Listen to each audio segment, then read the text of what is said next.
विश्लेषणात आपलं स्वागत आहे. आपण एका क्षणासाठी कल्पना करूया. दोन लोक अगदी एकच घटना पाहत आहेत. मग तो मुंबईच्या लोकल ट्रेनमधला एखादा गर्दीचा प्रसंग असो किंवा सह्याद्रीच्या कुशीतली एखादी मोठी राजकीय सभा. ते दोघेही तिथेच उपस्थित आहेत, तेच तथ्य पाहत आहेत. पण सगळ्यात मोठा धक्का काय असतो माहितीये? त्या एकाच घटनेतून ते दोघेही अगदी विरुद्ध निष्कर्षांवर पोचतात. आणि वरून दोघांनाही पूर्ण खात्री असते की तेच 100% बरोबर आहेत आणि दुसरा पूर्णपणे चुकीचा आहे. असा विरोधाभास का बरं निर्माण होतो? आज आपण मानवी मनाच्या एका अतिशय गूढ आणि शक्तिशाली रहस्याचा वेध घेणार आहोत. तर असं का होतं? चला हे समजून घेऊया. खरं तर सत्य शोधण्याआधी आपला मेंदू नेहमी आपल्या आधीपासून असलेल्या विश्वासांचं आणि विचारांचं रक्षण करत असतो. मानसशास्त्रात या मानसिक जाळ्याला कन्फर्मेशन बायस असं म्हणतात. हा एक असा सापळा आहे ना, जो नकळतपणे आपल्या विचारांवर नियंत्रण ठेवत असतो. पण मेंदू असं करतोच का? याचं साधं कारण म्हणजे स्वतःची ऊर्जा वाचवणं. प्रत्येक नवीन माहितीचं तटस्थपणे विश्लेषण करणं मेंदूसाठी खूप खर्चिक असतं. त्यामुळे तो सोपा मार्ग निवडतो आणि आधीच ठरलेल्या विश्वासांना चिकटून राहतो. हे समजण्यासाठी असं बघा, आपला मानवी मेंदू हा काही अचूक टिपणारा कॅमेरा नाहीये, तर तो एक अतिशय गुंतागुंतीचा फिल्टर आहे. दर सेकंदाला हजारो माहितीचे तुकडे आपल्या आजूबाजूला असतात. हे सगळं प्रोसेस करणं कोणत्याही मेंदूला शक्य नसतं. त्यामुळे मानसिक ओझं कमी करण्यासाठी आपल्या मेंदू काही शॉर्टकट्स तयार करतो. तो फक्त तीच माहिती आत घेऊ देतो जी त्याच्या आधीच्या धारणांशी मिळतीजुळती असते. बाकीची सगळी माहिती हा फिल्टर बाहेरच्या बाहेर चढवून टाकतो. आणि यातली मेख अशी आहे की आपले विचार आणि आपले ठाम विश्वास ही केवळ मते राहत नाहीत, ती काळासोबत आपली ओळख बनून जातात. त्यामुळेच जेव्हा आपल्याला समजतं की आपले विचार चुकीचे असू शकतात, तेव्हा ती चूक नुसतीच मान्य करणं नाही, तर ती मानसिकदृष्ट्या अत्यंत वेदनादायी प्रक्रिया ठरते. मेंदूसाठी एखाद्या खोल विश्वासाला तडा जाणं हे एखाद्या शारीरिक धोक्याच्या इशाऱ्यासारखंच असतं. आपण चुकीचे आहोत हे स्वीकारणं म्हणजे स्वतःच्या ओळखीचा एक भाग गमावल्यासारखं वाटतं. आता वळूया याच्या शास्त्रीय पुराव्याकडे. 1960चा लॉजिक प्रयोग, पीटर वॉसन यांचा शोध. हे कन्फर्मेशन बायस प्रत्यक्षात कसं काम करतं हे आता पाहूया. 1960च्या दशकात सायकोलॉजिस्ट पीटर वॉसन यांनी मानवी मेंदू पुरावे कसे हाताळतो हे पाहण्यासाठी एक साधी लॉजिक टेस्ट तयार केली. आणि त्यांना अतिशय धक्कादायक गोष्ट आढळली. सत्य शोधण्यासाठी लोक आपला स्वतःचा सिद्धांत चुकीचा ठरवण्याचा अजिबात प्रयत्न करत नाहीत. पहिली पायरी म्हणजे ते एक विश्वास तयार करतात. दुसरी पायरी फक्त त्याच विश्वासाला पुष्टी देणारे पुरावे ते शोधतात. आणि तिसरी पायरी त्यांच्या विश्वासाच्या विरुद्ध जाणारा प्रत्येक पुरावा ते पूर्णपणे दुर्लक्षित करतात. इथे तर्कशास्त्र भावनेसमोर सहज हरतं आणि माणूस फक्त स्वतःला बरोबर सिद्ध करण्यासाठी धडपडत राहतो. आता पुढचा भाग, अल्गोरिदमचा सापळा, पूर्वग्रहाला खतपाणी.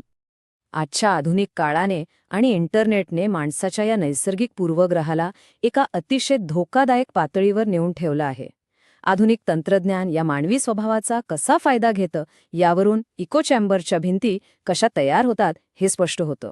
सोशल मीडिया अल्गोरिदम्स आपल्याला फक्त तेच दाखवतात जे आपल्याला आधीच पटलेलं असतं. तेच विचार असलेले व्हिडिओ, त्याच विचारांचे समुदाय आणि सर्वात भयंकर म्हणजे विरुद्ध मते पूर्णपणे लपवून टाकली जातात. यामुळे आपल्याभोवती एका अदृश्य, अभेद्य इको चेंबरची भिंत तयार होते. आता विचार करा, जेव्हा आपण इंटरनेटवर एखाद्या षड्यंत्राचा किंवा कॉन्स्पिरसी थिअरीचा शोध घेत असतो आणि आपल्याला सतत त्यात सहमती मिळत जाते, तेव्हा एक अत्यंत धोकादायक भ्रम निर्माण होतो. ही सतत मिळणारी सहमती सत्याचा नाही तर निश्चितीचा आभास निर्माण करते.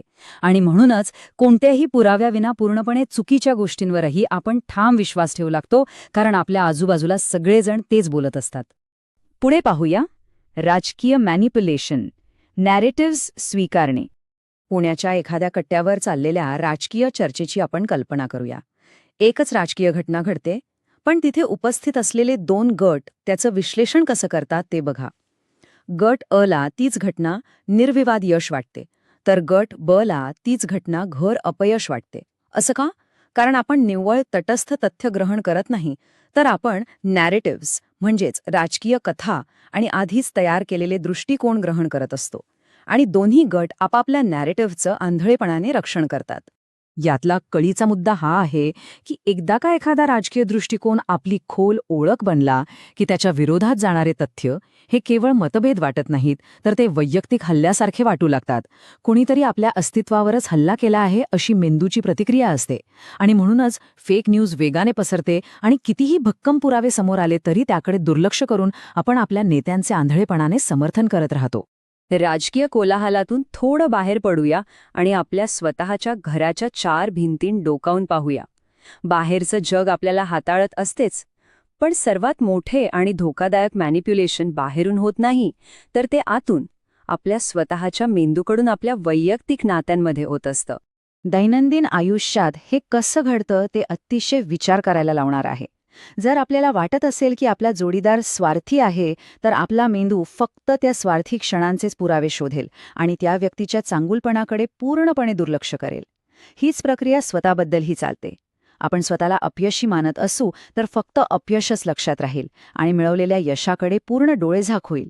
हा पूर्वग्रह आपल्याला आपल्याच मनात अडकवून ठेवतो. शेवटचा भाग पाहूया. निश्चितीची किंमत. आपले विचार उसने आहेत का? इथे आपण थोडं थांबूया आणि एका सखोल वास्तवाचा विचार करूया. आपण खरोखरच जग जसं आहे तसं पाहू शकतो का?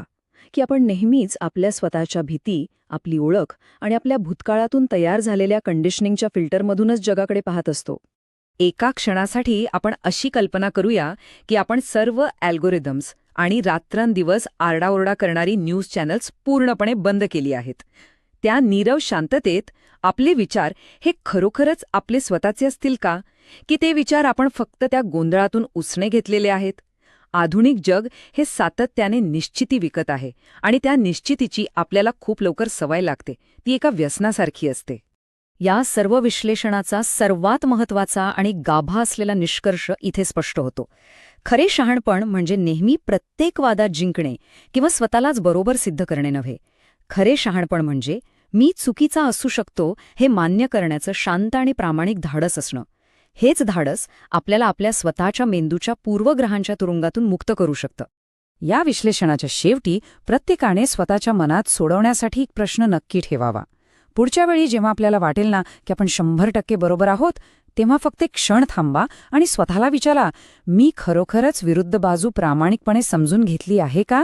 की माझा मेंदू फक्त माझ्याच विचारांना दुजोरा देणारे पुरावे शोधत आहे? सबस्क्राईब करा आणि शेअर करा.